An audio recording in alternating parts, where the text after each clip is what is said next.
to the lecture. We're going to talk about soils today, and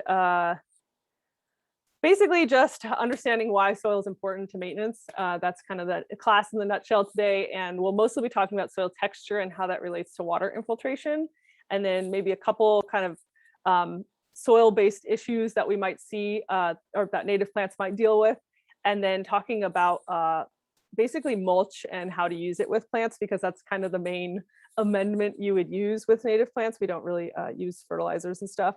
So yeah, just to start, what is soil? Soil is basically made up of 4 components, and this little pie chart is a little bit of it's a kind of a representation of what you would find in a handful of soil. About 45% of it will just be mineral matter, which is just broken down rock, and then a tiny sliver will be the organic matter, somewhere around 5%. That's kind of like the living portion of the soil, because the organic matter is like the living and decaying and all different aged dead or alive things in the soil. So organic matter meaning it alive, so that could be leaf litter, bacteria, earthworms, mulch, whatever. It's like all the living stuff or formerly living stuff in the soil. So that's only just a little 5%. And then the other 50% is the air and water. And we kind of consider the left-hand side, 50% of it is essentially solid material, solids. And then this right-hand side that makes up water and air, we call it the pore space. So it's the space in between the minerals and physical matter, right? So the, here it just says it's a quarter water, quarter air, but clearly it's going to depend on, how recently you watered and whatnot. But generally speaking, there's space between all those matter or all that physical matter, and that makes up the pore space. And it's either filled with water or air, that pore space. So anyway, managing for all 4 of these components is going to lead to like a healthy landscape and healthy plants. And that's the case for all landscapes, not just native plants. But that's just kind of so we're all on the same page with the what is soil. It provides 3 basic functions. Well, it actually provides more, but for the sake of this course and just to be simple, for plant growth, it provides 3 functions, which is 1, it's anchoring plants. So it's literally just it's a medium for which the roots can anchor into the ground. And then it's the home of microbial and fungal activity. So it's the place where all of that living ecosystem and stuff is happening. So that soil ecosystem, like soil organic matter and whatnot. And then lastly, it facilitates moisture and nutrient movement.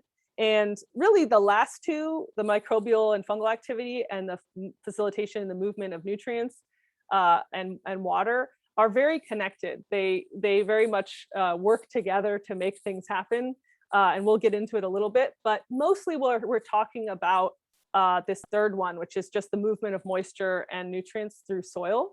And we'll touch a little bit on the microbial and fungal activity, but like I said, we'll probably talk mostly about the third function there. And that's because the soil essentially is like this medium, and when it rains or you irrigate, it captures the soil and stores it or holds on to it in some way. It depends on what kind of soil you have. But the plants then use that moisture that's in the soil, that water, to move, to pull nutrients into their tissues. And essentially it's because the nutrients like exist in the soil, but they have to be dissolved in water for the plants to be able to suck them up and uptake them. The roots can't just like touch and grab a dry molecule of this nutrient and pull it up. It actually has to suck it up through suck it up through moisture or water. So that's why knowing how water moves through the soil is really important, because it also is going to determine how nutrients move in the soil. And I guess the nutshell is just moisture is what moves nutrients, is what's going to move those nutrients around. So without moisture, you can't, it just can't be, no nutrients can be absorbed by plants. Yeah. So that's just kind of, that's in general, you need moisture. I think all organisms need water, but Okay, so first we'll talk about soil texture, which is just a classification method for identifying what kind of soil you have. So we're talking about this mineral matter portion of the pie chart. So the broken down rock we were saying is made up of sand, silt, and clay. And the way you determine your soil texture is by determining what proportion of sand, silt, and clay do you have in your soil. And most of the time you have all three particles. Not, I guess I shouldn't say most of the time, but generally speaking, you're going to have all three or more than one particle. You're not going to have 100% sand or 100% clay. You'll have a percentage of each of those in your soil. And that proportion is going to determine what kind of soil texture you have. So and all three particles, so the sand, silt, and clay, are different sizes and shapes, and that actually plays a role in how the soil behaves and how water moves through that soil. And we can figure out what kind of soil texture we have based off of like a test by feel. There's like, you can also send it to a lab, but when you're in the field, there's easy kind of hand tests and stuff so that you can figure out what kind of soil texture you have. But just to, hold on, I gotta move this. There we go. Just to start, we'll start with the largest particle and kind of talk about the properties of each of them. So sand as a particle is the largest of the three, and it's irregularly shaped. It's not, square, round, or triangular. It's just, they're all different shapes. It's the largest one. You can see it with the naked eye. One single grain of sand you can see with the naked eye, and it's because of its larger size and irregular shape, there's actually a lot more pore space in between each sand particle. So when I was saying that pie chart, there's a lot more space in between the sand particles, which means water and things can actually move through and drain through quickly. And that's why roots have an easy time moving through sand, and same with water. Is there anything? Oh, and then lastly, of course, you guys should probably all know this, but sand, when you touch it, feels pretty gritty. You can feel it, it's gritty in your hand. Silt is the next particle.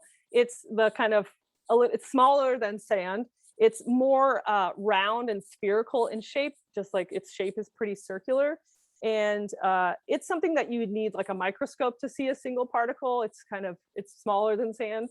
And generally, silt is carried away very easily by flood or water runoff or anything. So typically we find high levels of silt in like stream deposits or wetlands or river deltas or like harbors, places where there's a lot of water movement and slushing around. That's where you'll find more silt. So that's why we don't really see like really high silt content soils in Southern California, because we don't have a lot of those kind of features. But if you happen to live by one of those, you might find silt, but typically it's found in those kind of areas. And like I said, your soil is going to have a component maybe of all three, but in terms of proportion, we tend to have lower silt proportion here in SoCal, just because of by the nature of us not having like a ton of different like lakes and streams and things like that. What else did I want to say? Oh, silts, they easily compact, as do clay, but they are easy to compact. So you want to be careful with them. And then by touch, like if you were just to touch it when it's dry, it feels more like baby powder or flour, that kind of like silky feeling. Then there's clay, and clay particles are the smallest of them all. These are very tiny. They're like, you need an electron microscope to see like a single particle of clay. They're very small. And they're also, their shape is like flat plate-like. They kind of stack on top of each other, almost in sheets. And what else is there? Oh, it also compacts very easily, clay does. And they fit together because of that shape and size, that small size. They kind of fit together pretty densely. There's not a lot of space in between each particle when they're packed together. So the pore space is kind of small. So that means it's harder for water to move through, unlike sand, because the pore space there is densely packed. So they don't have a lot of pore space between. As you guys know, with clay, it absorbs water, and when it loses water, it contracts, and you can see it like, turns that cracky kind of like this picture. But when it absorbs water, it absorbs it and holds on to it. That's why, it has that sticky feel to it. Clay really holds on to water well. And that's also part to the fact that it has that small pore space. When water gets in there, it stays there longer, and that is going to really help when you're irrigating or thinking about it, the different soils. Like clay holds on to water more, so you maybe don't have to water as frequently, but also you want to be more careful about overwatering with clays because it's a little bit easier to do since they hold on to water a bit longer. I think that should make sense. I think I said it's easy to compact also. And yeah, so this is the different size particles just relative to each other. So you can see sand is the big yellow one and then clay is the red one. This is just the relative size, like a size reference. This is not indicative of the shape. Like I said, the sand would be like an irregular shape. So like, you know, all messed up, it wouldn't be round like this. The silt maybe would be round, and then the clay would be like, you know, a flat kind of rectangular, more like a brick shape or something. So you can see the size differences there. And like I said, sand, you can see with the naked eye, silt, more like a microscope, and then clay with an electron microscope. And it's really just important to understand the different particle sizes so that and shapes so that you understand how they behave and how water moves through them. I'm gonna like really beat the dead horse on this one, but I really want you to understand that point by the end of this. And okay, so then we have the soil texture triangle, which is just a tool for actually identifying what kind of soil you have based off of the actual percentages. I guess as a little timeout, you guys have all these graphs and things and graphics and pictures in your class outline in the student handbook. Even if you haven't gotten to pick it up from Theodore Payne, you have the digital version. So just know that you have all these graphics that are coming along within the outline. And oh, also there is a handout for today's lecture that is a list of native plants for heavy soils, or AKA clay soils. So we'll talk on that a little bit more later. But okay, so the texture triangle, like I said, is a tool when you know the percentages of the different sand, silt, and clay, the different particles. You can get that at home if you want to do like a jar settling test. I don't know if any of you guys have tried that in a different situation. I didn't make one for the class, but essentially it's like you get a little handful of soil, dig a hole, get a handful of soil, remove any sticks or rocks, place it in a straight-sided jar, a couple of drops of dish soap, fill it with water, and shake it really, really good. And then once you shake it for a minute or two, you put it down and let it settle out. And they settle out by size, the particles. So first sand will settle out in like a minute or two. And then the silt starts to settle out next in after like a half hour. And then clay settles out hours later, even like 24 hours later, because they're such fine particles. So when you have that, you'll have the different layers of the particles, and you can actually measure and then convert it to percentages, like the olden days of math or whatever. But you can convert that to percentages, and then you can actually use a tool like this and actually identify exactly what kind of soil texture you have. And like, for example, I didn't do it this time, but I've done it before for this class, which is my soil here at my house. I got a 43% clay and a 57% sand. And I didn't find silt because it's very hard. Usually it's so thin you can't see another line. You usually just kind of see two lines. So if that's the case, you only see two, assume it's sand and clay and not sand and silt, unless you like live in a harbor or something kind of unique in that way.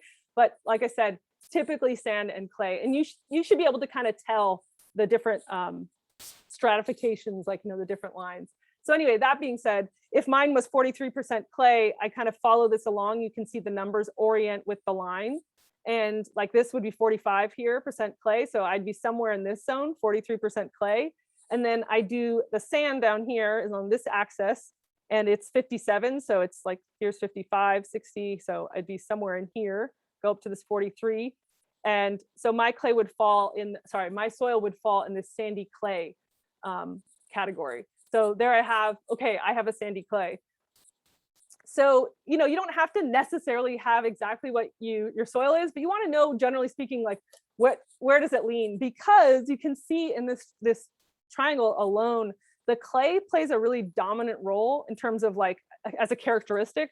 For example, if I had a 60% clay soil versus a 90% clay soil, they're virtually the same. They're both categorized as clay. They're going to behave the same. Water is going to infiltrate slowly the same in a 60% or a 90% clay. And you can see that whole thing here. That's not the case with a sand. If I have a 60% sand, I could have any one of these three soil types here, sandy loam, sandy clay loam, and sandy clay. If I had a 60%, and if I had a 90%, it's squarely in the sand. So you can see clay really plays a dominant role when it's in your soil. I hope that makes sense. But and the reason I'm harping on this is because the more clay you have, the more you need to kind of pay attention to how water infiltrates, because that can be an issue if you're overwatering or something like that. It can lead to plant death. So you just want to make sure you know the different proportions of sand and clay so that you can treat your soil or your plants appropriately. Because also you can also pick the appropriate plants for your soil. If you have 100% clay soil or one of these types, you can pick a plant that's more appropriate, as opposed to trying to plant something that prefers a really good draining soil, like a sandy soil. You're going to want to stick with plants that prefer clay. And that's where I would say, check out your handout, because there's over 50 different plants that can accept and handle heavier soils. So yeah, again, it's just a reminder to plant the right plant for your right soil. I guess also I just want to clarify, you've probably heard people talk about loam and like, oh, a lovely loamy soil as this like great thing.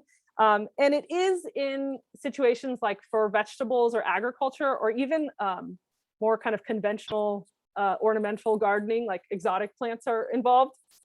You do want a loamy soil in those situations, because our vegetables and agriculture, those plants are high nitrogen feeding. They need nutrients, a lot of them, and they want their water, and they want the soil to shed it well, and they don't want to be too wet or too dry, and they really like this Goldilocks zone of the loam. That's what the agricultural stuff likes.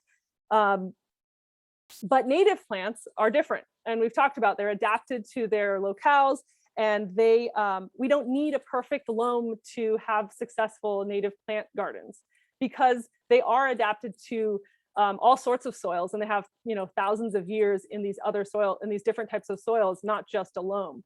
Our agricultural stuff is like domesticated and kind of babied for the loamy soils, and a lot of our Southern Californians are either clay or sand, or lean in those kind of directions. So we have plenty of native plants that are perfectly fine with these type of soils.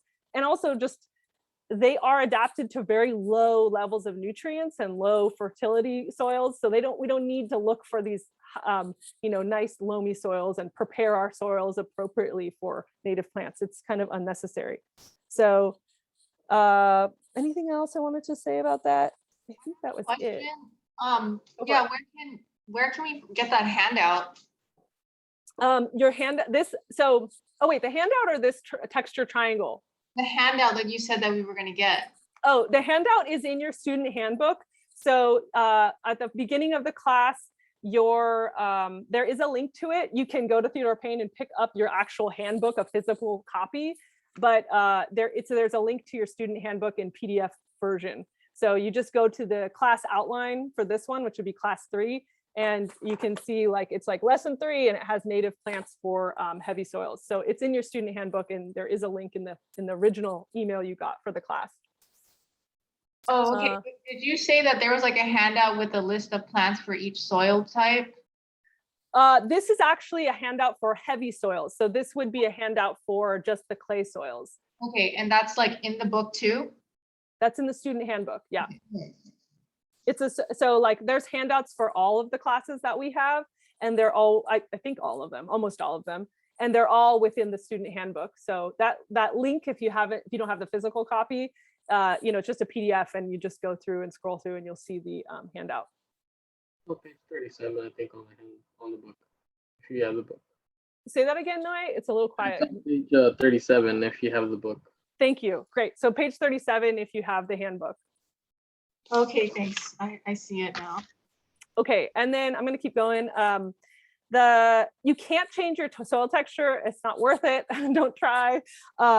Just try to pick the right plant for the soil. And again, remember your flashcards too, if you were able to get a hold of those that we talked about. They have at that corner on the top of them the preferred drainage for each of the plants. So that's information you can find in the resources, like what is the plant's preferred drainage, which usually is like what type of soil is it in. So we're going to get further into that too. I'm not going to leave you guys hanging.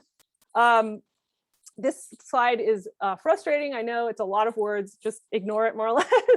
Don't ignore it. But this was a class exercise back when this class was supposed to be in person. Now it's your homework.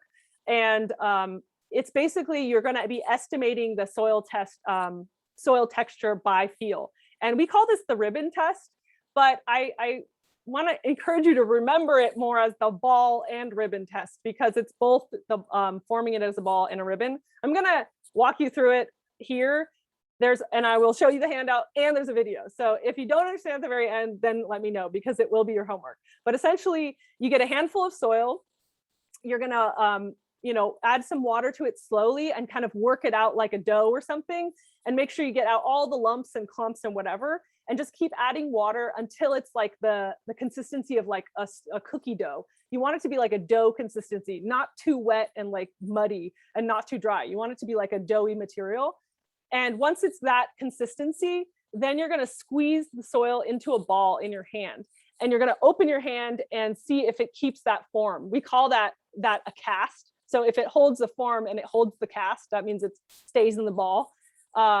You'll basically, if it keeps the cast, that's going to give you some information to moving forward on your ribbon test. If it falls apart immediately, it's probably a sand, just straight up. If it can't hold the ball, it can't hold the cast, it's a sand texture. And that alone is like, okay, you have a sandy soil. And there's a flow chart on page 34 of your handout, which looks like this. This is a visual of it that walks you through all of this. But essentially you can see, basically, I'm skipping ahead, but if it doesn't hold a ball, then it's sand. And then if you holds a ball, but like the second you touch it, or you try to make a ribbon, it falls apart, then it's a loamy sand. And so it goes forward. But essentially you're doing that. You tried to do a ball, and then if it holds and keeps a ball, then you try to squeeze this like ribbon, which is just a thin strip of soil. Like, I don't know if you guys can see my fingers, but you're basically like pushing it through your thumb and forefinger. I know I don't have soil, but that's the motion. And essentially you're trying to create a ribbon, and the length of the ribbon is going to help you determine what kind of soil you have. And again, if you see here, if it makes less than a 2.5 centimeter ribbon, which is actually basically less than an inch, if it makes less than an inch, it's inch ribbon, it's going to be some type of loam. You can see one of these three. And if it makes between an inch and 2 inches, which is this centimeters, it's going to be some type of clay loam. And if it's longer than if the ribbon that you form is longer than 2 inches, then it's going to be some type of clay. So you're going to do this walkthrough for your homework to identify your soil. I'm just gonna. There's a question in the chat too. Oh, okay. Yes, it says, "What do you mean by not being able to change the texture of soil? Could you add more soil sand to change the texture, or can compost change it?" No. So you can't change the texture. You literally can't add enough. So like if you have a soil, maybe I guess in a container, but that we're talking about soils in the ground. If you're in a container situation, it's all kind of fake soil anyway. It's usually like a bagged product, or you can manage it and create your own soil. But I'm talking about soil in the ground. I guess I should have clarified that. So thank you for asking the question. But if you were to you say you're like, I want to add more sand to my clay soil, even if you could bring enough dump trucks, the process of mixing it or evenly distributing it would be A, so labor intensive, B, super destructive to the soil structure, 3, probably really dangerous. You'd probably just end up making like an adobe brick or something, So it's not feasible is the answer to that. And compost does not change the soil texture. Compost, what it does is adds to that little sliver of the soil organic matter, that 5% that was on the pie chart.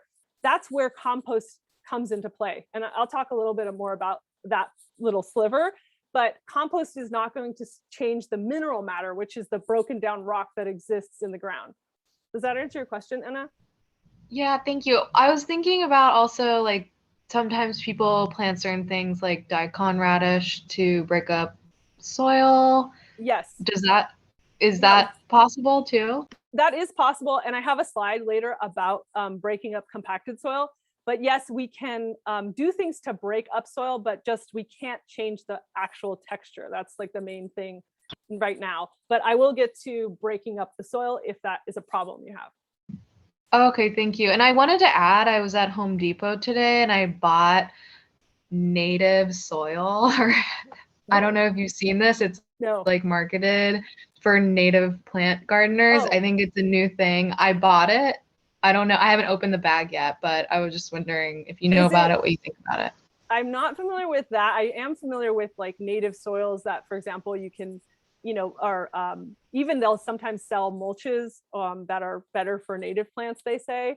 I'm curious if the bag is like for containers and indoor plants or something, not necessarily indoor plants, but for containers, because usually the bag soil is, some kind of peat moss with some kind of perlite and whatever. But if it's truly soil, so like, which they do sell also, I could see that being something that they've just essentially, mixed that's appropriate for natives. So it depends on what it is.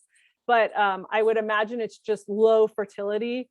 Usually that's what natives need. Also, a lot of times people use the kind of like desert or succulent mixes for native plants because they're low fertility kind of bagged soils, or depends on if it's a soil like true soil or if it's, like a bagged mixture kind of, what's it called? Prop mix type thing. Yeah, I got it because we're gonna fill a raised bed and put natives in there, and so we'll see. We're gonna do it Thursday, but yeah, it's just a bagged soil that I think is for native plants. But Okay, yeah, when you actually dump it out, you'll see if it's like, if it looks like dirt or if it looks more like, I'm trying, like I have some, like, if it looks more like you've got a mix of perlite and all those things and it's not dirt, or soil, like the thing that's out in the ground, then I would say it's, either one will work. Either one will work for your situation. But yeah, I imagine they're just low fertility. Okay, great. Thank you. Yeah. Okay, so I have this video of this Australian woman. So she has a cool, fun accent. And wait, was there something else I want to say about that flow chart? I don't think so. Okay, so the video, she's going to go through a little ribbon test essentially. And again, the one thing is she doesn't really do the ball test so much. She kind of mentions it, but remember, you should do that because I think the reason she doesn't so much is because it's so obvious that her soil is not sandy because it sticks together, her soil. But you guys should definitely do the ball first and follow the flow chart. And is there anything else I wanted to say? Let's just watch the video and I'll make my comments if I don't like what she has to say.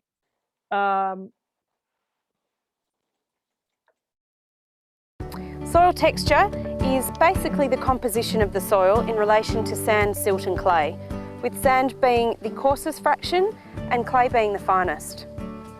Now, it's important to understand your soil texture as it has some major implications on soil management. It's important because it influences water holding capacity, water infiltration, nutrient retention and erodibility of the soil. Soil texturing is an easy thing to do. There are two main ways that you can determine your soil texture. The first is very simple. It's a soil test and sent away to the lab for a particle size analysis. The second, also quite easy, is to do it yourself in the field. It uses your hands and some soil, a very easy thing to do. Firstly, we take our soil that we've sampled, you take it in your hands and you give it a nice little push together with your fingers just to break up the smaller pieces. Anything that's more than about 2 millimeters in size, rocks or coarse fractions like that, should be removed before you start texturing your soil. So we break it up so we've got a nice palmful of soil and we can begin our soil texturing process. If the soil's dry, then I would suggest adding just a little bit of moisture just to help it all come together. And then using your hands, push all the soil together. Work it between your hands until it forms a nice moist ball. You don't want it too wet, but you need it to come together nicely. We may need to work it for 1 to 2 minutes, and we really want to feel in this 1 to 2 minutes what's present in our soil. So if you've got coarse sand, you can really feel the coarse sand within the soil. And while you're spending the 1 to 2 minutes, why don't you think about what you can feel? I often close my eyes to help the process. For example, if you've got sand, especially coarse sand, you can really see it and feel it in the soil. If it's a fine sand, it might be slightly more difficult, but holding it to your ear, you can often hear the fine sand in there grinding together. Now, a clay is very much like plasticine. It forms a nice ball that holds together, and it's often quite sticky. And if you've got a lot of silt in your soil, like this one appears to have, it stains your hands quite a lot. It feels silky to the hands, so it's important to take that time to really feel what's in your soil. So when you've worked it together for a while, the next process is to form a ribbon. So we push it between our forefinger and our thumb. And in pushing that, we're creating what we call a ribbon. And we do this a few times so that we get an average across the ball.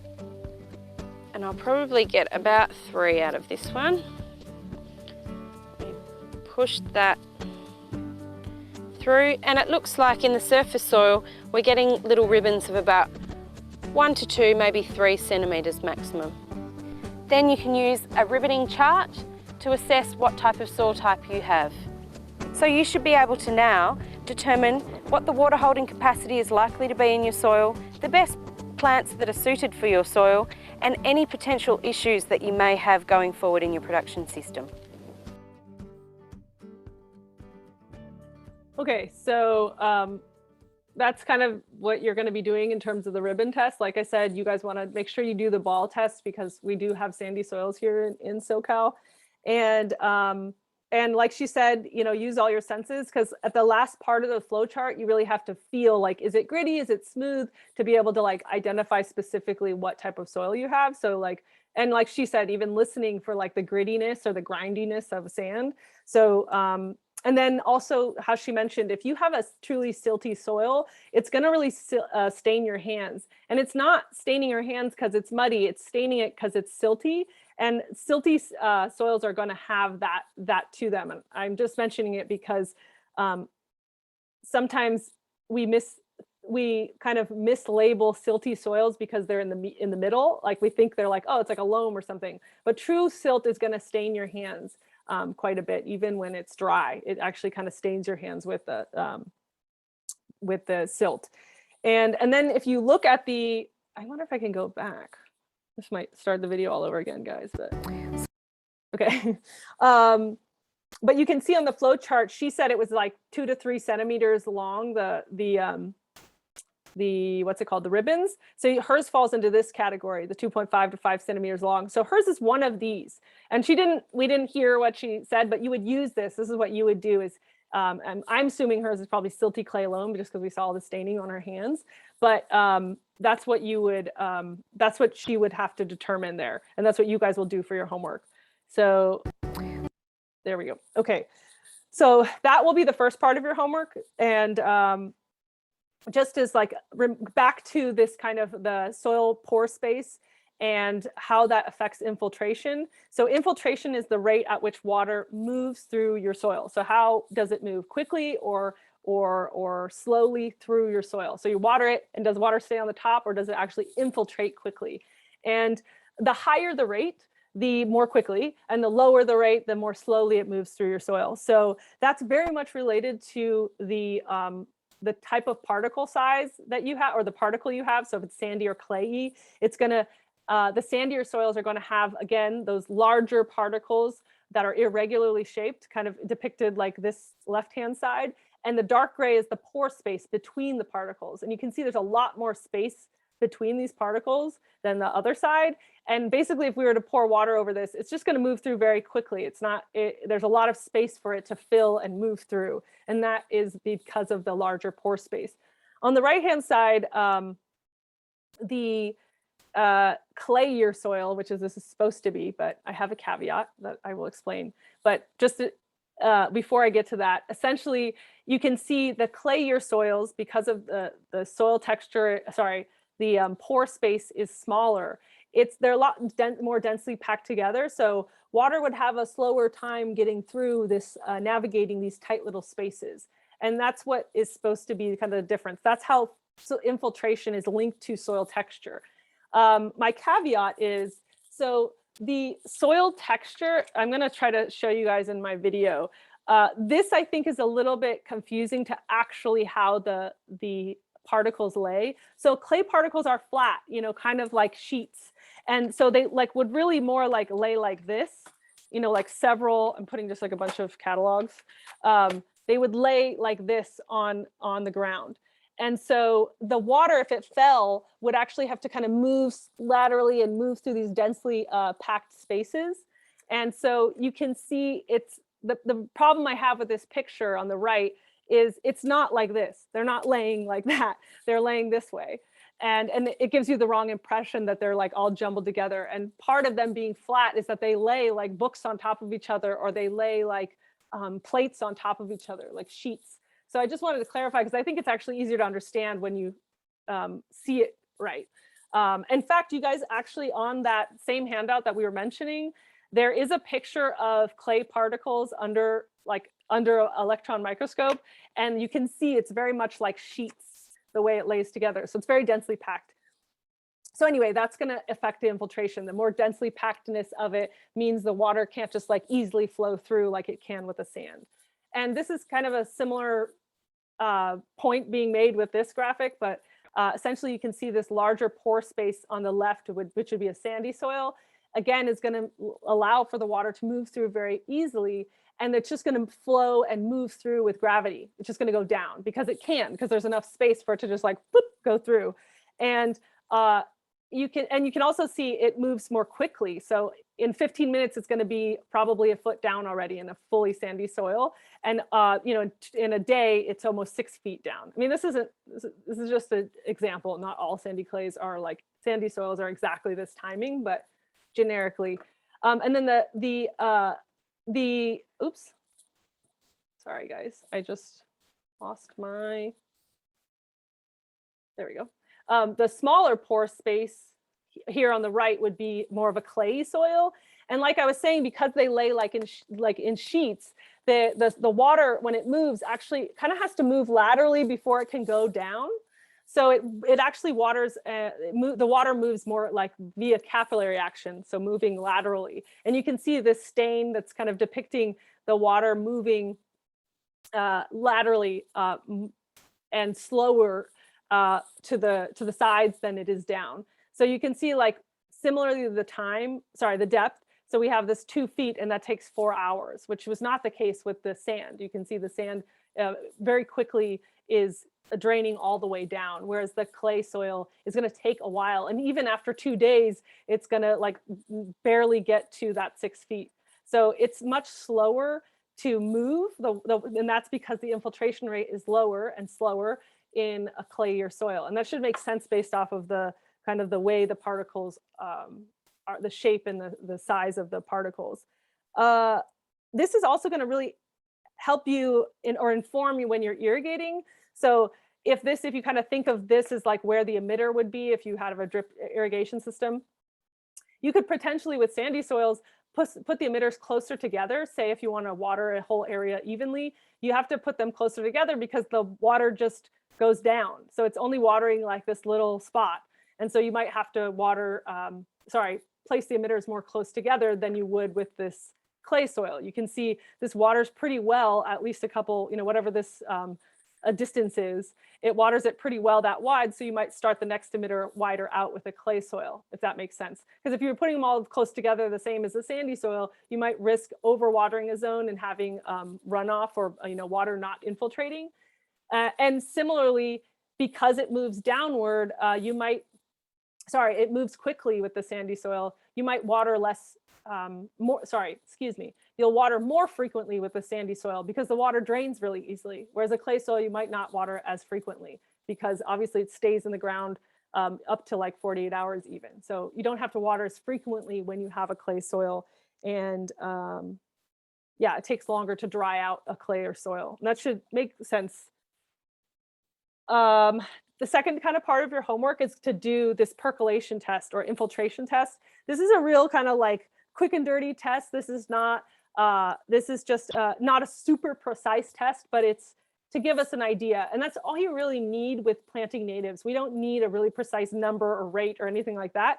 So the idea is you're gonna, maybe the same area that you dug a hole for getting your ribbon test, dig a hole, make sure it's straight sided. This says 12 by 12, but really just dig like a 1 gallon pot size. Just make it sure it's straight sided in that you want it to be something that drains evenly along it. It doesn't have to be like a perfect cube. It's just make sure it's not too narrow at the bottom and much wider at the top.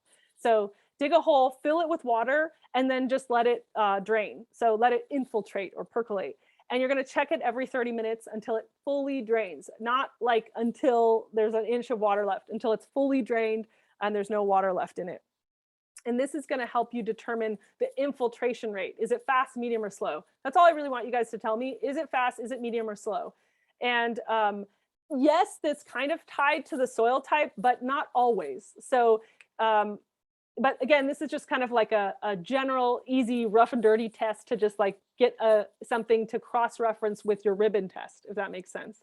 So fast draining soil would be anything that drains in less than 30 minutes. So you filled it up and it was completely drained in 30 minutes. It's a fast draining soil. And then medium is anything between 30 and an hour, and slow would be anything more than an hour. And even if it drains like almost completely in 30 minutes and then it takes another 3 hours for that last inch, then it's slow. It doesn't matter that it drained quickly in the beginning. That's just the soil, the pore space filling with water. And that's actually giving us the more accurate reading, which is like, how long does it take? I just want to clarify, because I know in the past, some people like actually try to give a rate and measure like how much it's dropping per time.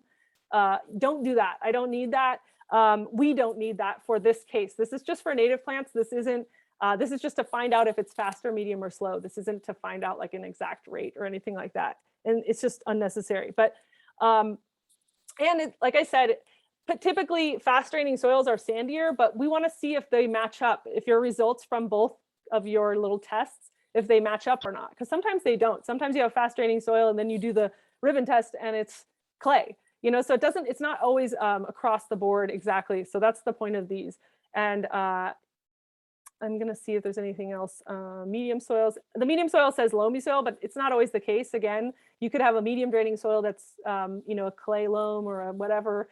And or it was, you know, recently excavated and it's going to settle into, it's recently excavated. So it has like, you know, kind of artificial pore space, and it will settle back further eventually. So this again, just like, this will be more like your homework. Let me see. Okay, so just to kind of go back to those pie charts, this is, so just the sandier soil, again, when we look at the two, sandy and clay soil, let's just start with those two on the left first. They have the same, you know, mineral matter and organic matter. Again, the mineral matter doesn't change. It's basically, that's just the broken down rock that's existent in the soil. What's different between them is their infiltration rates because of the pore space. So you can see that the larger air space between, or pore space, however you want to call it, would be in the sandy soil. There's more air between because of those larger particles. So that also means why water can move so quickly and it's not going to hold on to water. So generally speaking, the air space there is larger in the sandy soil or pore space, however you want to refer to it, and the infiltration is faster.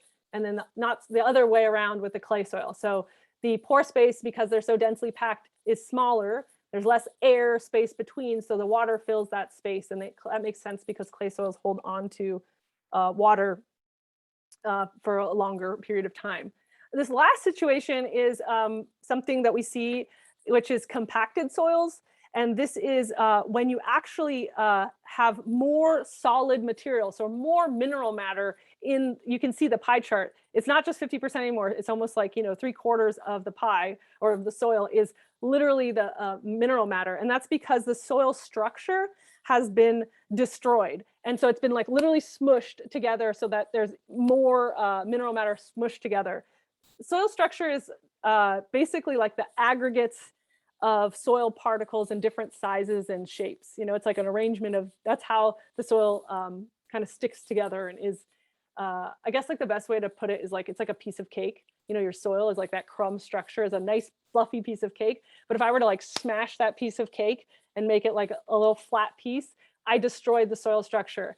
And you could smush a lot more cake into that same amount of space if you're smushing them all on top of each other. I hope that makes sense. So there's a lot more mineral matter. And because of that, and the soil structure has squished, you've actually squished out all these air pockets and the pore space. So there's very little air, very little air space and pore space.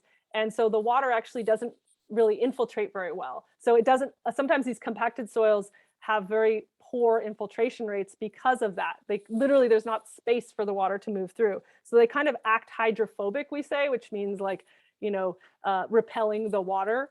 And in those cases, you actually have to improve the soil structure, which we have kind of we have a slide about that. But in this case, I just want to be clear, the compacted soil is, there's not space for the water to infiltrate, and that's what's happening.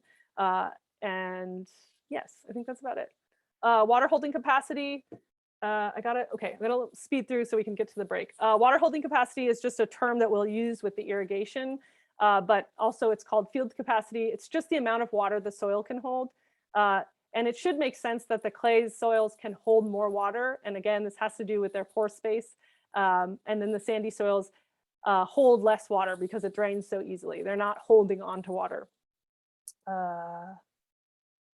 This will be more important with irrigation. Nutrient holding capacity is also related to this concept of water holding capacity. Again, because the nutrients are dissolved usually in water. So if they have a low water holding capacity, they probably have a low nutrient holding capacity. And also, you can think of the clay particles, though they're tiny, they're flat and more rectangular in shape. So they actually have a larger surface area for nutrients to stick onto. And so they actually typically have a higher nutrient holding capacity, the clay soils or clay particles. It's also because clay particles are actually negatively charged, but like that's way beyond this class and it's a totally different topic. But that is also why they have a higher nutrient holding capacity, clay soils. That being said, so this clay soil could hold on to nutrients better than a sandy soil. But California native plants are like adapted to the clay soils that they're from and whatever their nutrient content is. And that's also why you might want to be careful when you are, when you're fertilizing, which you shouldn't, especially with a synthetic one with native plants, but maybe a reason more not to is that clay soils really will hold on to those nutrients for a long time. So you really risk over fertilizing with a clay soil because it's going to hold on to them. I have a question. Mhm. Okay, so I know I totally understand that, you know, that native plants are adapted to low nutrient soil, and you shouldn't fertilize it. But I've heard some people who are very experienced with native plants say that our soil in California, because of like, you know, what since colonization, lots of disturbance and changes in like the ecosystem and whatever nutrient cycle there is even more depleted, and it doesn't hurt to add nutrients to the soil. Right. Okay. So in soils that are severely destroyed and depleted, so it's again like I wouldn't ever really say like never do anything or never do a thing. There are cases to be made for maybe a compost or something. Especially in container gardening, first of all, like there's definitely a case to be made for composting natives in container gardening, and also in potentially like a very dilapidated, destroyed system. That's also potential for compost, but even like a synthetic fertilizer would be a hard sell for me personally. They're very high nutrients, and usually the native plants actually, if you put mulch down and everything, that's actually enough for them to regenerate the soil themselves. And that's what we're kind of encouraging. So if you have a situation where the soil has been like completely brought in new and destroyed, like, you know, something like pretty, like you would consider pretty extreme in terms of the soil depletion, I might add compost in that situation at planting, but I wouldn't put it in the hole that you plant in. I would put it like on the surface. And I would just kind of do a light sprinkling. And that would be something I would consider, because that's actually going to add to the natural cycling of nutrients, adding compost on top, as opposed to like a synthetic fertilizer that you're adding that has very high levels of nitrogen and phosphorus and potassium.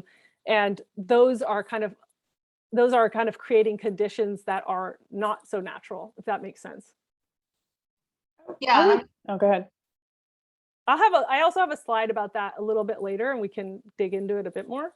Well, I have something to add to that, because it's like a lot of the natives, like I've been told the same thing, because the natives are grown in not necessarily the same type of soil that you would plant them in. So they're kind of more of a light soil. So by the time you plant them, I'm kind of referring to what Anna had shown us about the soil that she found from Home Depot, because that actually looks like more like lighter soils in which you would put, in the ground. So I'm thinking like that soil was probably a lot of people have told me to like put some soil similar to what's in the pot, so that it gets used to its environment, and then it can take off from there, if that makes sense. Yeah, the thing is again, it's hard to add enough soil, because to like mimic what's in the pot. It's more that you want to encourage the plant to grow into the native soil around. And usually, like, yes, the conditions in the nursery are a little bit more babied and like nice, but that's the idea. Is you actually want to, we'll get into that when we talk about irrigation stuff, is the idea is to actually encourage the plants to kind of accustom to their new soil situation. And that's why I would say adding a little bit of compost around the top if it's in a really terrible situation. But usually too, with the natives, if you're adding like mulch on top after you plant them out, that's like enough of a protection for kind of a really cruddy soil. Like maybe one that's really compacted or terrible. And you really want the plants to do that work, because the plants will do that on their own, like with their roots and their growth and the organic matter that they naturally are exuding. They actually do that work of improving the soil. So it's kind of like counterintuitive, but I think humans, we always want to we want to fix it. But that's the whole point, is we put the plants in the ground and they actually do the work of improving the soil for their conditions. I know that you're just kind of making a comment, but I'm just trying to kind of like combine the two kind of comments. But yeah, I think I just don't want anyone to get the idea that you have to like excavate whatever soil you have and like put new soil in, because I swear I've put native plants in like the worst, like looked like something that they shouldn't survive, and they do come back. They really do. And that is because they are so resilient and have adapted to like really extreme conditions, like off the sides of cliffs and things like that. So, well, let me just finish this last slide and then we'll do a little quick break. And okay, so this is just a summary. This should like really beat the dead horse, but the sandy soils, this is the kind of 4 little qualities we've talked about. Sandy soils are going to have a faster infiltration rate, of course, because of the larger pore space. Again, they're going to have a lower water and nutrient holding capacity because it drains those things very quickly. And the aeration will be good because we know there's big pockets of air in the pore space.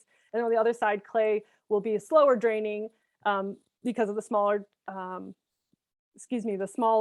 pore space. And then it will be able to hold on to water and nutrients more, and so have a higher capacity for that. And then the aeration will be could be moderate to poor, because not all clay soils are poor draining. You could have a really good structure for your clay soil that actually drains, moderately. Or you could have a clay soil that's been, compacted to hell and it has a poor draining, poor aeration. So it doesn't necessarily mean it's not a bad thing to have clay soils. It's just a quality, it's just like having, brown hair, you just like deal with what you have. You don't have to, I guess people dye their hair, bad metaphor. But anyway, let's do just a 5-minute break. I'm a little behind schedule, but not horribly so. Let's come back at 6:15. And we'll get into the soil-based issues. Can I ask you another question, Claire? Yeah, absolutely. Okay, so is there a way for you to tell, like just looking at the soil, if it's compacted? I guess if it's like, there's some obvious things if there's like traffic and cars parked on it, but usually I would do some kind of infiltration test or something to know. And a lot of times the homeowner might know, but I would usually it's based, for me at least, on how the water is infiltrating. And yeah, but it's hard to just visually, like if somebody gave me a picture, unless there was evidence of like, I don't know, like truck marks, like tires marks or something like that, like constantly. Sometimes though, there is actually a whole, I know when I worked in agriculture, there are essentially like knowing your weeds, the type of weeds that grow in areas indicate different things. So they can indicate different lack of nutrients or excess of nutrients. Also compaction is one. So that you can dig into that. That's definitely something that you could learn visually. So like weeds that indicate compaction. A lot of times Bermuda grass is one of those. They're kind of all the ones, the invasive stuff that we hate or are hard to get rid of. I shouldn't say that, but yeah, that would be what I would answer to that. I see there's a, Laura asked, would you suggest using a soil probe to see how compacted the soil is? I don't know if Laura's on break. I guess you'll have to see the recording for the answer to this. I guess I could type it out too, but I'm sort of long-winded, as you guys have noticed probably. I guess though, soil probes for me are more about soil moisture, you know, and I would use it more for that. I mean, to be honest, I don't really use soil probes that often, but yeah, I would use it more for that. I guess it could help you to potentially, if you could, you know, if you bring up the soil probe and you see a portion of it is, you know, a really poor structure, but I would only suggest that for someone that's really experienced with seeing different structures of soils and having, you know, being able to just eyeball it and be like, oh, wow, that's poor compaction there. Okay, sorry if I missed this. I picked up all the notes and sorry, the handbook and everything, but like these slides that you have, are they accessible somewhere? You get the recordings, you get access to the recordings. They essentially there's a kind of editing process and then you get them. So they're usually like a week or so behind, but you get the class. I'm not sure how long they stay available, but the recordings of the class is what you have. We don't send the PowerPoint. However, the graphics and stuff, those are in your handbook, but the actual slides themselves, you'd have to rewatch the recording. Okay. Can you quickly go back to the slide on like the fast, medium, and slow draining 30-minute, 1 hour thing? I just want to take that note real quick. Here. Thank you. Yeah.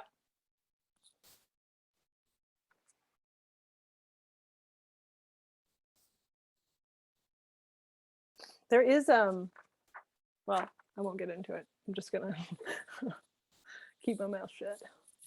I have a question. Yeah, sure.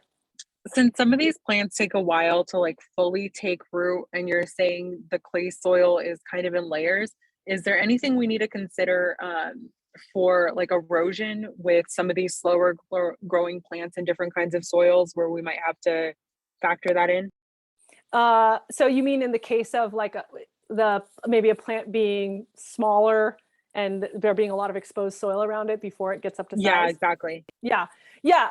Usually I think mulch is a good for that before they get up to size.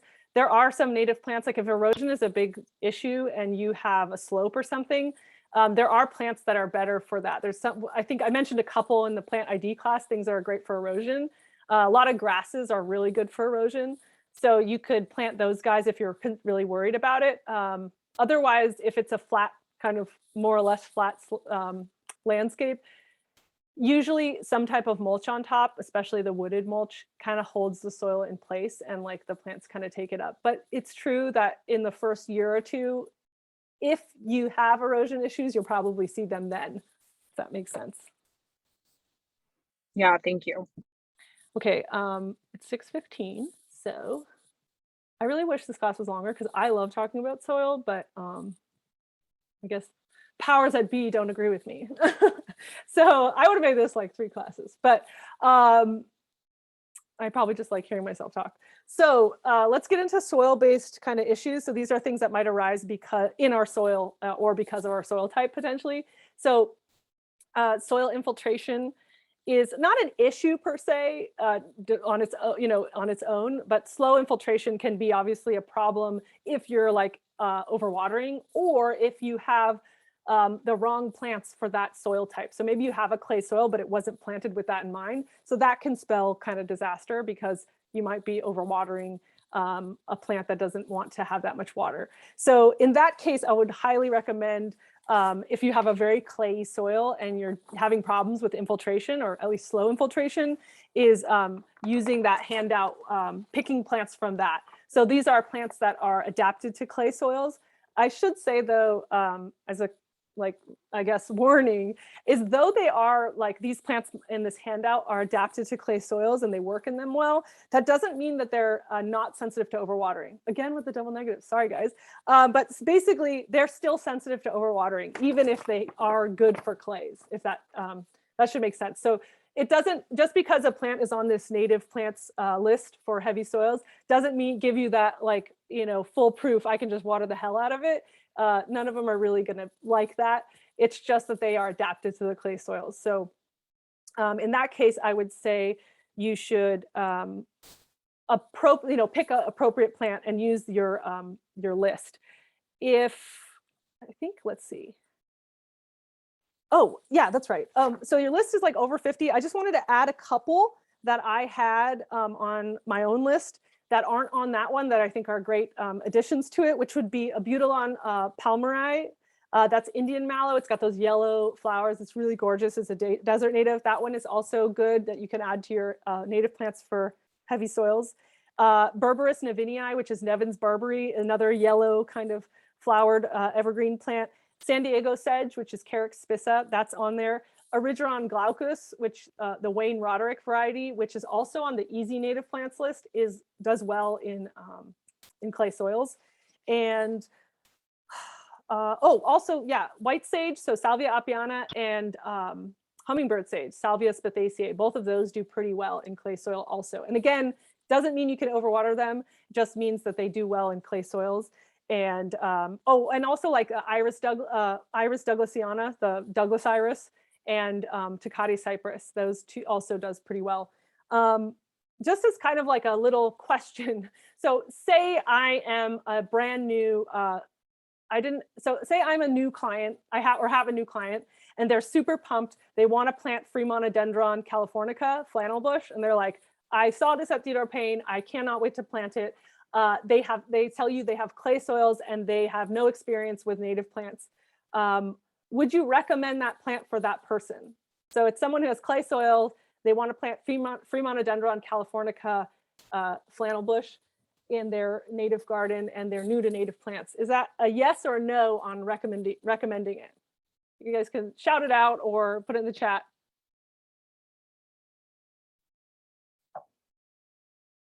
Anyone feeling up for it? I guess I could. I didn't make a poll for this one, but I wanted to.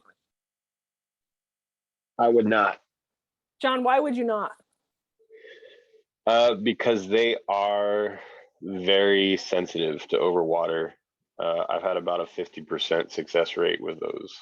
Okay, so Yeah. John is from his personal experience is saying like they're really sensitive to overwatering, and I would agree with you, John. But also you can check out your flashcards. I don't know if these are reversed for you guys, but on most all resources that talk about flannel bush, you'll see that it says fast draining soils, and even says like here on the card, it says stunning fast growing evergreen needs excellent drainage. So in that case, it's saying it needs excellent drainage, and John has the experience to back that resource up. So in that case, I wouldn't recommend it. Again, this is just that thing of like picking the right soil, right plant for the soil type you have. So that's where I just wanted to like see if folks are following. Thank you, John. I appreciate the participation when everyone's feeling shy. Hey, real quick before you move on, like could you say what the two plants, San Diego something and Erigeron something? San Diego sedge, so it's a Carex spissa is the scientific name, and then Erigeron glaucus, which is seaside daisy, and the variety is Wayne Roderick. I should type it in the chat. Sorry, I'm not so what is it? Erigeron glaucus, which is seaside daisy. Oh, what sucks is that, okay, I'm not doing that anymore because it does the correcting. It takes me too much time because of the autocorrect. But anyway, it's Erigeron glaucus, seaside daisy, and it's Wayne Roderick is the variety. And then the Carex spissa. That's, okay, so slow infiltration, we talked about that. Okay, this one is I wish I could spend a lot of time on this. The pathogenic activity as a possibility for an issue is, so soil pathogens can definitely be an issue.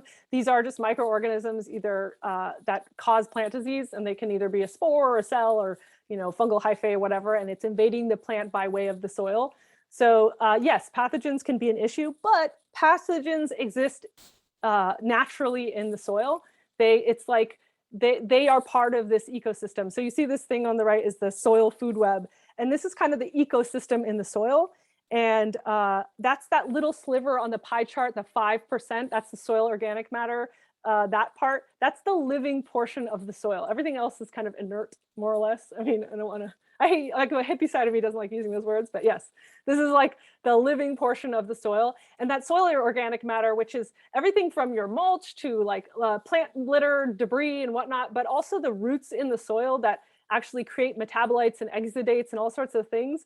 That's all organic matter in the soil. That's all stuff that's living, and the plants are contributing to that. And all of that organic matter then becomes food for bacteria and fungi, and that becomes food for the nematodes and other nematodes and protozoa. And you can see it's a whole kind of ecosystem that is circling these nutrients throughout it. So this organic matter becomes the food for all of the biology and microbial activity, including pathogens too. But the deal is that there is this whole diverse community of, and the relationship among them is pretty much one of balance. And they're like, kind of eating and shitting each other out, creating nutrients for the plants.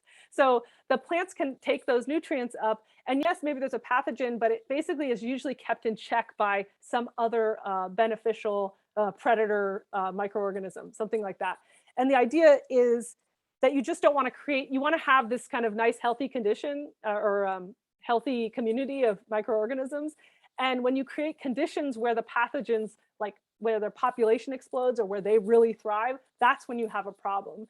And usually that's like something like with our vascular wilts or our root rots. That's because we've left our plant in standing water for too long. A lot of those, like Phytophthora, for example, which is a fungal pathogen, actually thrives and starts sending out all these, like basically producing more little swimming spores when it's like literally in standing water around a root zone for basically like 4 to 8 hours. So if standing water is around that root zone, that's actually creating conditions for Phytophthora to thrive.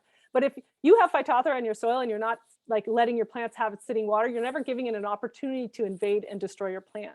So again, the community keeps it in check and doesn't make it a problem. It's when you create the conditions, which actually might, if it's in standing water, it might like, suffocate a lot of these other aerobic bacteria and whatnot.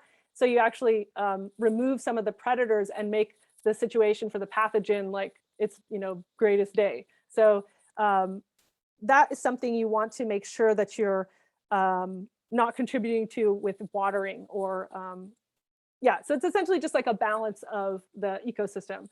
I know I'm not explaining it very well because it's like trying to explain all of this soil food web stuff in like one slide, but it's kind of like your gut biome or your immune system. It's like you want to keep it as healthy as possible so it can do its job. And like, for example, in your gut biome, E. coli does exist naturally in our guts. It's just when we add all these things to it that are maybe are poor conditions for it is when it's able to thrive and like explode and make you sick type of thing. So lastly, too, different communities, like different plant communities, going back to that phrase, will have different soil organic matter. Just mulch doesn't, like an organic kind of wooded shredded mulch, doesn't necessarily make sense for all plant communities.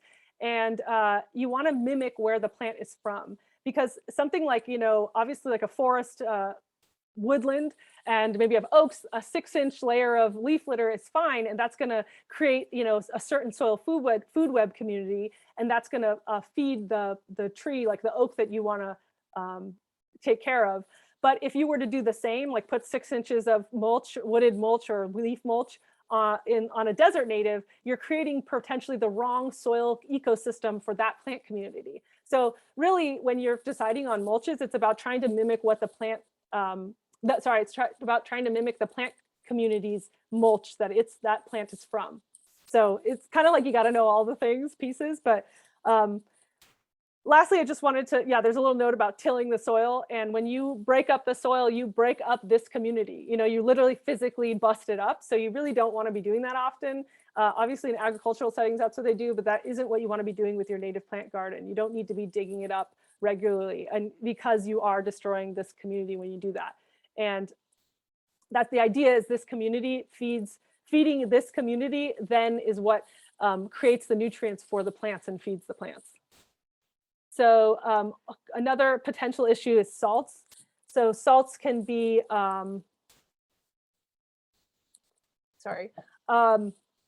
salts, yes, can be an issue. Some plants are just thrive in salty areas, you know, so like, you know, like by the ocean, you know, ocean spray is considered salty, but also in our inland gardens, in the kind of hotter zones, salt can become an issue, not only because the water we use, like, either could be reclaimed water, or it's water from, it's being, you know, traveling thousands of miles to get here and evaporating along the way. So it's a little bit higher in salt content because it has evaporated, but also if we're using fertilizers and compost, those extra minerals actually equal salts. And then even just our kind of concrete infrastructure around can leach kind of minerals and salts too. So you can potentially have a buildup of salts, especially in inland areas.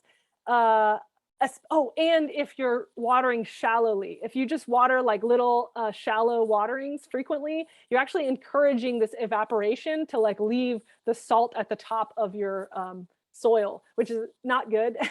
And essentially the answer to that is rain, because rain is very clean and pure, and it essentially like flushes out those salts. So you're kind of hoping and crossing your fingers for a good rainy year to flush out salts if salts are an issue. If salts are a real issue, I would recommend planting with plants that are from kind of like marsh communities or even riparian communities, because they are a little bit more used to that ebb and flow of water and potentially like evaporation and salts contents. So things like Atriplex, the salt bush, or any of the sedges, like I mentioned the other one, willows, juncus, things in that community are going to be better for if you're having issues with salts. Oops. Okay, so this one little slide about compaction, some soils can be compacted, and they're not always clay. It's much easier to compact clay and silty soils. It's a lot easier to compact them than sand. But you can compact any soil, you know, it's possible to compact any of them. We do also sometimes use the term compacted when we actually mean hydrophobic. So it's just been dried out for so long that it's hard for the soil to actually uptake water. And in that case, it's maybe just hydrophobic and not compacted. However, you can also have hydrophobic and compacted soils. So you could have this combo of, it's not only like, you know, the soil structure has been destroyed, but also it's so dried out that it's hydrophobic. And in those cases, you actually kind of have to like wet it little by little until it absorbs water. And then to decompact it, you basically use plants and organic matter. That's what decompacts soil. Again, it's not about the texture. The soil texture is always going to stay the same, the soil type. So if it's clayey or sandy or whatever, that's going to stay the same. But you decompact it through plants and organic matter, which again organic matter is not just mulch, it's also these root systems. So these are not natives to California. These are like more native to the East Coast, but we do have a panicum, which is like the blue stem. You know, basically the bunch grasses bunch grasses are really great for decompacting soil because of their root systems that are really hairy and dense like this. And all of this is going to be organic matter. This is organic matter in the soil. This is a living thing that's, again, creating metabolites and feeding that soil food web when you have these big, massive root systems. So these bunch grasses, though, like I said, these ones aren't native to California. All of our bunch grasses are going to have similar type of root systems like this, very dense and hairy, and they're great for breaking up compacted soils. And again, it's because the roots are feeding that soil food web that then does that work of decompacting it. And you can see on the lefternmost side, there's the turf grass, which has very shallow roots that are less than a foot deep. And so they really aren't doing that much for compaction. It's great. I mean, there's like a little bit of life that it's giving probably, but it's very shallow. So it's not going to do much to decompact the soil to just plant a turf or something. So let's see, was there anything else? Question. So does that mean you can use other, like, you recommend like deep rooted plants? I mean, grasses, or can we also use deep rooted plants? Yeah, no, both the deep rooted plants. Bunch grasses are particularly good at it because they're so hairy, but also, yeah, any of the deep rooted plants and any plants that are good for erosion also will be great for compaction, debreaking up compaction, because essentially they do the same thing. They're like, have really dense root systems. So something like Cercocarpus Cercocarpus betuloides, that's a great one for breaking up breaking up compacted soils. But that's why it says also on the slide, it's really through plants and organic matter, because it's not just strictly grasses. But bunch grasses, we have a lot of evidence that they are very good at it because of their big, hairy, dense structures. But most of our native plants, or at least you'll find any deep rooted plants that will do that too. Okay, and most of our native plants, there's not a lot that are just single tap roots. You know what I mean? That's usually kind of the wildflowers and stuff, like a poppy or something like that. And even those are going to do something. It's not like it's, they do a little bit. It's just that the bunch grasses will do more. So, okay, managing soils. I'm going to try to rip through basically talking about mulch. So mulch is anything that you're just laying on top of your soil. It's just a top dressing. I know a lot of people, when they say mulch, they think compost, or they think just the organic mulch, the wooded mulch. But technically, mulch is anything that you lay on top of bare soil. And it is technically different than compost. Compost has actually already been decomposed. So it's already gone through the process and broken down whatever material and is decomposed. And mulch has not yet started that process. So it's still like you can identifiably see what the material was formerly, sort of. You will find composted mulches for sale. So like we were talking about with the soil, the native soil, a lot of times there's advertised composted mulch, and a true compost will almost look like soil at the end. But composted mulch just means that it's been treated with high heat to destroy the weed seeds. So it's more like it's pasteurized than it's truly composted. So it's kind of like, potato, but for me, that's not really compost. That's mulch that's just been pasteurized. That's how I think of it, just high heat. Again, yes, it should be mentioned that LADWP requires 3 inches of organic mulch for their turf replacement program. And I'll get into that a little bit. But before I do, just why we use mulch. Obviously, it's going to reduce it's going to reduce water loss because it's protecting the soil. It's going to smother weeds. It suppresses their weed growth. It also protects against temperature extremes. It's kind of buffering against environmental extremes because it literally is protecting the soil below. I don't like the phrasing of this bullet, but yes, it does alter the chemical and biological composition of the soil to some degree. It's not altering the texture or the soil type, but yes, it does change the biological community because it is feeding the soil food web. So it can change that a bit. It's feeding that soil biology as it decomposes. And anyway, so that's that in a nutshell. The next 3 are more aesthetic reasons to have mulch. So maybe a pathway or a focal point, it's going to point out that, or like divvy up the garden into sections, or just give it like a finished appearance. But also mulching things can, again, like I was kind of mentioning, when you mulch, you actually kind of are trying to recreate the plant community's forest floor, let's say, and that could go for like a forest floor. Let's say you want to plant some things that are more chaparral and have a little bit more leaf litter or coverage, then yeah, you want to put some mulch down. But with a desert landscape, the mulch should be appropriate. So maybe it doesn't need to be so much wooded mulch for that type of community, maybe an inorganic mulch, which I will talk about now, which is the types of mulch. I'll go through each of these individually, but essentially there's two categories. There's organic and inorganic.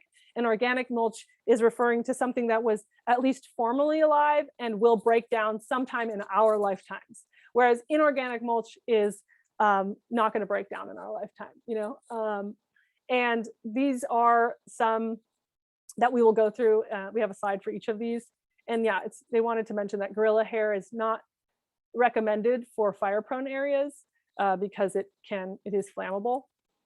Okay, so first of all, there's the tree barks and like the shredded wood mulch. Tree barks, I think this is what people think of when they say mulch, actually, you know, is like the bark or the shredded mulch. And this is clearly organic, it comes from trees. I mean organic, like organic type of mulch versus inorganic, not like federally approved organic. Anyway, this is super popular and you see this used pretty frequently. You guys are probably really familiar with it. The only thing is the shredded bark, I think, is better than the large wood chips because those wood chips take a long time to break down. And the shredded mulch is a bunch of different sizes that are all weaved together and they break down at different rates and they kind of slowly fertilize the plants or, slowly give nutrients and feed that soil food web community little by little because of all the different sized pieces of organic matter. And and this type of mulch is what's required for the turf replacement program with LADWP. This is what they mean by mulch, and this is what's required. And this is the only one they accept is the kind of wooded type mulch. Also, if you guys have ever tried to mulch with the tree trimmings and waste, like maybe you've gotten a chip drop or something, those are usually pretty fresh and very hot, and that's because they have high levels of nitrogen because there's a lot of greenery and it's not very dried out yet. I would recommend waiting before you plant into those because they do, if you ever stood in front of one of those piles of tree trimmings, they're very steamy and hot. And you don't want to like kind of cook the soil or your plants. So give them like a month or something for them to dry out a bit before you plant into it. There's decomposed granite or DG. This is also a type of mulch, inorganic type of mulch, but this is, usually you want to put at least 2 to 3 inches down. And yeah, it does protect the soil moisture somewhat. And it's best for our kind of more drought tolerant plants. So more desert native plant communities, they're going to prefer the DG. And also DG is great for that like fire zone around your house. So 0 to 5 feet from your home. It's a non-flammable mulch. So it's great for that. It does probably count as hardscape. Then there's rocks and gravel, similarly inorganic mulch, and does not count for the rebate program. And again, useful for those situations where they want good drainage or want or just like a desert garden where you doesn't need a lot of wooded stuff on top and doesn't need that like breakdown of leaf litter. This note is just kind of like, sometimes I think about deleting it, but essentially it's just like the way you, when you're creating your garden, just start with the boulders first, like place the bigger stones like the boulders, then work with the cobbles around it and then the gravel. And it kind of gives it more of a natural look if you're actually, applying the rocks instead of just doing like all one size or something, which people do too, but it just kind of gives it a little more of a natural riverbed look if that's what you're going for. Also, rocks, just as a side note, are very expensive because they're usually by weight. So sometimes they're not doable or feasible for some folks. Then there is the leaf litter, and that can be pine needles or oak leaves. It's hard to get enough leaf litter to like actually get the 3 inches, but it's a great mulch. Obviously, it's what the plants are shedding naturally. It's kind of like the natural mulch. And if you have it, great, use it. And it definitely breaks down. It's a great use for, it's great to just leave it in place. You just want to be careful about it piling up too high because it can inhibit like germination for annuals, but that's the case for any mulch really. And you also don't want it to be too close around the crown of the plant, which is like kind of like the plant's neck, because you don't want it to like be contributing to root crown rot. Then there is like yard waste type things like grass and weeds and things like that. We don't typically suggest this because you might just be spreading more weeds around your yard. But yes, you can technically use it, but it's much better to compost these first before you put them in your garden. And then there is paper and cardboard and stuff, which is a great use. This is still an organic mulch, still considered organic, because it does come from trees, we know that. And this is better used underneath cardboard and then, or sorry, like cardboard or paper, whatever kind of post-consumer product, and then putting a wood mulch on top. This is a great way to, they call it like sheet mulching. It's a great way to mulch after you've maybe removed a turf or to, keep the weeds at bay. And so basically, yeah, it's cardboard layer, paper layer, and then the 2 or 3 inches of the wooded mulch on top. Lastly, there's these kind of like geo rubber mulches or rubber bark. It's like the Nike turf type stuff. These we don't want to use in the native garden. Essentially, these are not organic mulches. They are not going to break down in our lifetime, and they're just going to break down to smaller and smaller pieces. So it's really just creating microplastics, and they're not contributing to that natural nutrient cycle of nutrients. So it's not going to break down into a food for that soil food web, and it's not going to add to the biology. And so we don't recommend these. Also, I guess that's the same note. You want to skip any of those plastic sheeting or weed cloth. Those are, again, just going to smother the soil food web and that soil biology, and they're not going to add to it. What we want is to kind of create that natural nutrient cycling that happens with a layer of mulch on top. And if we are putting the plastic in between, you're basically, smothering it and actually killing that natural cycling, because they can't break down into the soil. So how much mulch essentially is, usually we say 3 inches. That's because LADWP requires that for the turf replacement program. Usually 2 to 3 inches. And again, don't pile it too close to the trunks or stems of the plants because it can rot them. And we've kind of touched on this a bit, but oh wait, did I have something else about the, no. Yeah, so basically though, the organic mulches are gonna be encouraging that nutrient cycling because they break down over time. And if it makes sense for the plant community you're using, then you should, that's what we're going for. And the healthy soils, we don't typically need additional fertility. So that was that question. What if you have a really crappy soil? Then yeah, maybe there is a case to be made for compost, but no compost too aggressively. I would say just don't be aggressive with your compost. And I would really not suggest a synthetic fertilizer. Those are really higher in nutrients and more than you need. And in fact, you will see, you'll see if you put a fertilizer down on a native plant, you will see that growth, and that they work, but you'll probably shorten the plant's lifespan. So you cut it, you cut back, it's not sustainable over the long term because you're actually kind of shortening their lifespan overall. It's like that, it burns hot and dies fast, or whatever that saying is. And then again, the changing the soil texture, it's not feasible in a yard setting. Potentially, you're basically creating the soil when you're doing a container. So I wouldn't say you're really changing it, but you can obviously create what you want in a container.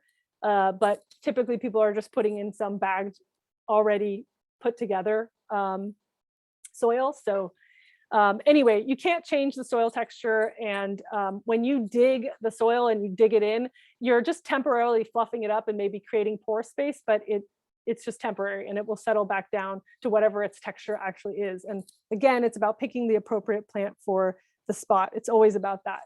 And let's see. Okay, this is almost the end. I just want to make a point about this little slide though, before I move on. All of these plants are on your native plants for heavy soils. So all of these plants in this image actually do really well in clay soils. And I'm not sure if anyone wants to take a guess at what these are. Some of these are the ones that we've mentioned. Does anyone know what we're looking at here? These plants, since we did plant ID last week.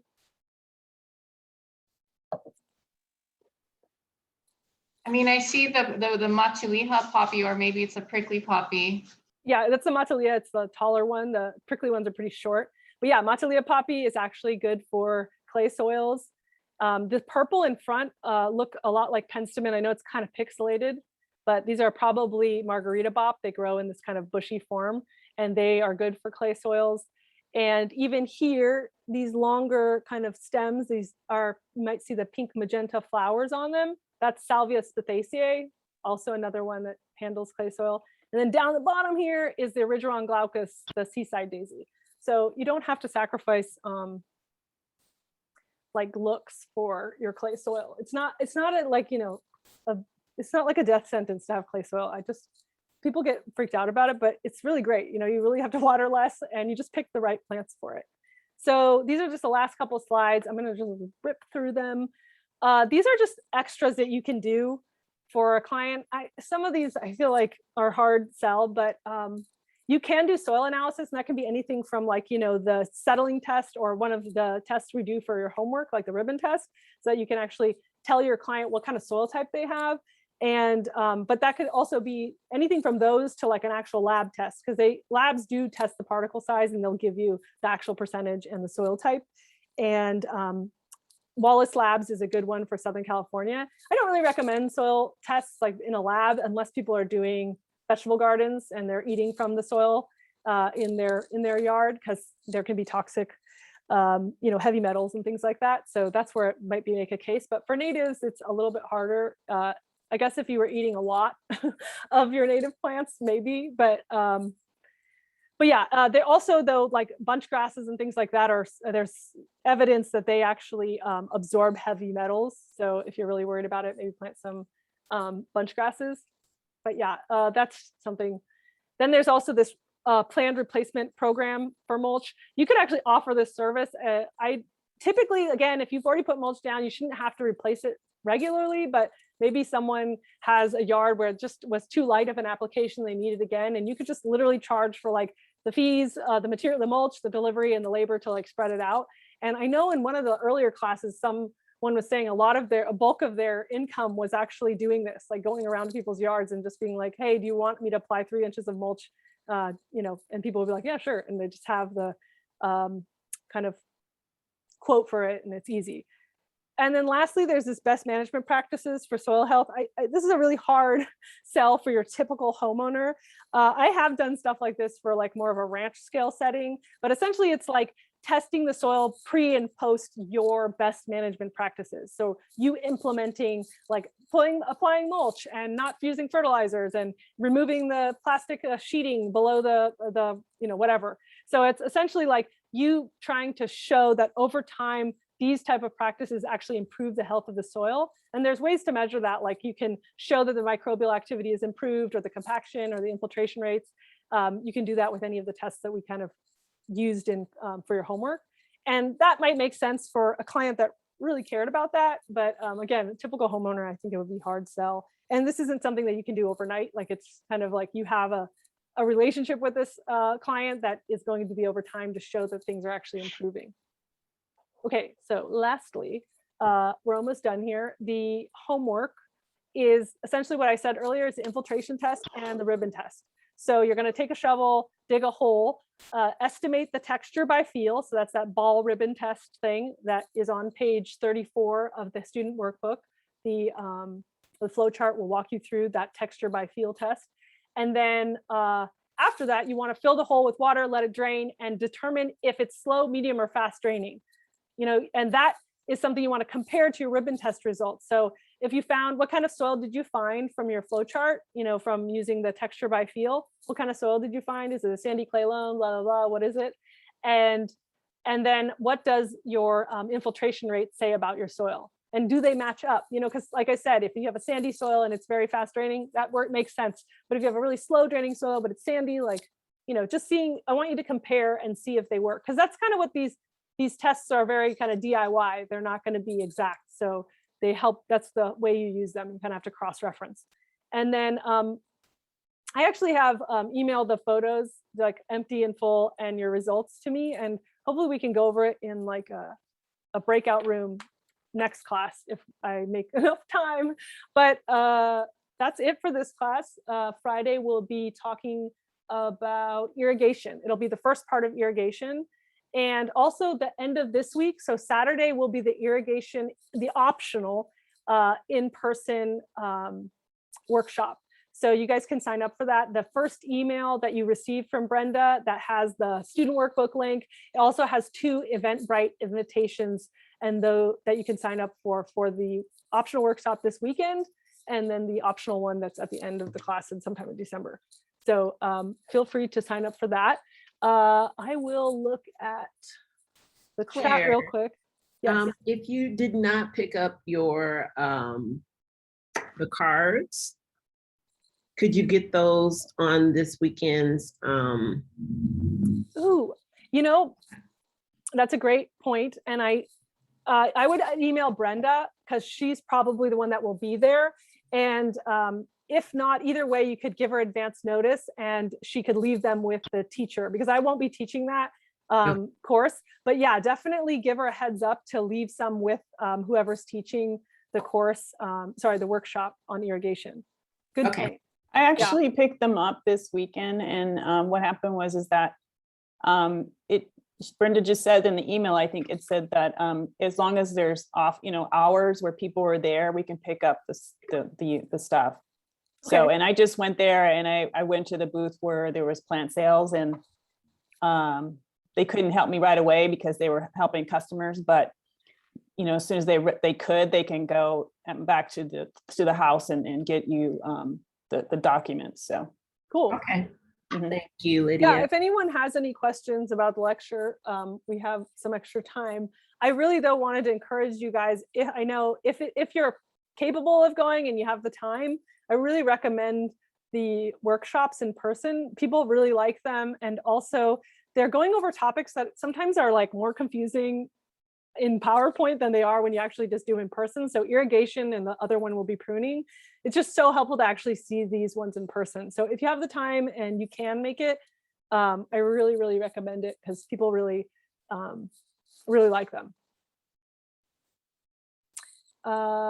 Yeah, Laura, you asked, is it okay to send the photos later this weekend for the homework? Yeah, I'm not like a super stickler about the homework. So as long as you get it to me, I'm happy about it. I prefer it on time so I don't have to like look at a bunch of them at the end, but I totally understand. We are all working people. So if you have to get it to me late, that's totally fine.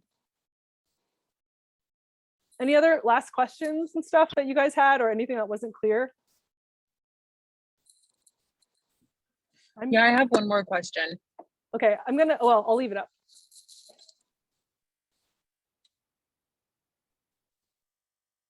What was your question, Andrea? Oh, sorry. That's okay. I don't know if we covered this and I maybe missed it because I came in a little bit late, but is there any value in recreating rocky soil for any of the native plants? Because I know that's something, there's just a ton of rocks in the soil, and I wonder if there's any value in recreating that if you're creating the soil as well. Yeah, like I wouldn't say there is again, I wouldn't recommend anyone to try to create soil. And I'm talking about in the setting outside in a yard. So I wouldn't ever recommend you trying to add rocks to your native soil outside. Well, I guess if for you're my example, okay, are you talking about container? So I'm doing public art installations. So a lot of times we are creating, larger spaces that are technically containers. Okay. Yeah. In those cases, and any kind of container, especially if there's not natural drainage to, maybe there's drainage holes, but there's not actual drainage to soil like earth. I always kind of put you're going to create some kind of, usually the lowest level is some kind of gravel. So there's good drainage. And then, I would make a lighter soil for containers just so that there's no issues with drainage. So typically that means there's some kind of sand in there. And yeah, I don't know if I would add any bigger rocks. I don't think that's necessary for any situation. That's not, the rocks aren't really adding to the pore space or anything like that. Even though I know there are natives that live in that type of soil, it's usually about the like the soil type, which the big rocks are not actually contributing to as much as you'd think. Though it might just indicate they're sandy. So you would just, again, like make a more sandy soil. But yeah, I wouldn't necessarily add any like larger rocks that are like, but I would lay the bottom layer of any container, even a large one, with some kind of, a couple inches of some type of gravel, 3/4 inch or something like that.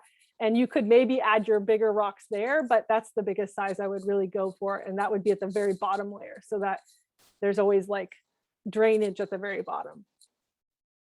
I hope that answers the question. Yeah, thank you. Yeah. Anything else? We have time. Yeah, I have a question. What are your thoughts like about like landscaping steep hillsides? Like I've tried. I think I've given up on mulching just because it just doesn't really stay there. Yeah. Yeah, no, that's okay. That's a good point. Mulching is difficult.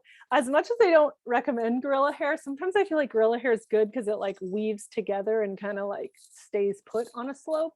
But if it's like near an urban urban wildland interface, then maybe not a good idea because it's kind of flammable. But yeah, I know what you mean. Sometimes mulches are hard on the slopes, and I personally try to plant it out with things, because essentially the mulch is kind of a protective layer before the plants fully have enough of a canopy. But once the plants have a full canopy, they cover the soil and you don't really need the mulch as much because they're naturally shedding it and it kind of stays in place, So I would potentially, if you're having a lot of issues, maybe put some faster growing natives in there so that they cover the soil with their vegetation. And that actually helps protect the soil too, because it's like literally when rain falls and goes down a slope, that leaf and vegetation and that canopy actually slows down that water, so it doesn't run off so quickly. So that's what I would encourage. Some of those, like Encelia californica, kind of grows quickly. So I might pop in some of those guys, and then also depending on the slope, some plants are, 2 points. One is like, I try to make like a little ledge for them so that you can actually water it well, so that the soil right around it is not going down the hill. But also some of our ground cover ones work really good on slopes, like even like Baccharis pilularis, that it's going to leaf out and really branch out laterally. So I would also pick some more ground covers for your slope. And also like Gambelia speciosa or Gambelia juncea. That one's kind of like a big wide mess. And I mean, I shouldn't say mess, that's a bad selling point, but anything that's like a really wide reaching lateral growing plant, I would definitely pick for your slope if you are really having a hard time with keeping mulch in place, because the vegetation will kind of replace that. What did you say the last one? Gambelia, you said speciosa, and this second one was what? Well, it's the other Gambelia, which is Juncea, like Juncea. Oh yeah, I keep forgetting to do this. Gambelia Juncea. I put that in the chat, and then Gambelia speciosa. Well, to the person who said about jute netting, I've tried it, and I think it's a waste of time personally. Okay, but do you want to share why you feel like it's a waste of time? I don't know. I feel like it didn't really do much. I think one thing it did do was like maybe prevent some weeds from growing, but then I had to it was just like on a steep slope, it's just really hard to like plant the plants, and then it gets in the way as the plants grow, and I felt like it didn't do much. Like it wasn't, for all the effort that it took to put it on a steep slope, I don't feel like it did much really. Like yeah, it depends on the slope for sure. And sometimes those like rolls, they have like the rolls and they actually put stakes in them just to kind of like slow down whatever water's moving, or even if it's really steep, kind of like lightly terracing it. But again, that's more labor. So I tend to lean towards lazier. So I like to just get a fast growing plant in there, and even like an Encelia, and maybe you plan to rip it out later once it's filled out the space, but I'm trying to think. Yeah, a very steep slope is difficult. Yeah, I have used the rolls where you like stake them, and just kind of putting them at different intervals, especially when the plants are young. And sometimes too, I mean, this isn't really this course, but sometimes like there's a lot of rainwater capturing techniques to like, you know, go perpendicular to the slope to actually slow down water. So, because the whole point is avoiding erosion really. So once you, if you do that, you actually kind of like, you know, make some sort of an indentation or some kind of infiltration basin perpendicular to the slope, that actually slows down water. So it's not like all sliding down, but it is very difficult if you have a very steep slope for sure. Sometimes rocks too, you can just line rocks perpendicular to the slope, maybe not like perfect lines, but right below the plant so that it's kind of keeping the water that falls from the sky and just kind of, you know, makes it slow down behind those that rock kind of speed bump. It's almost like creating speed bumps. Anyway, sorry guys, 7 o'clock.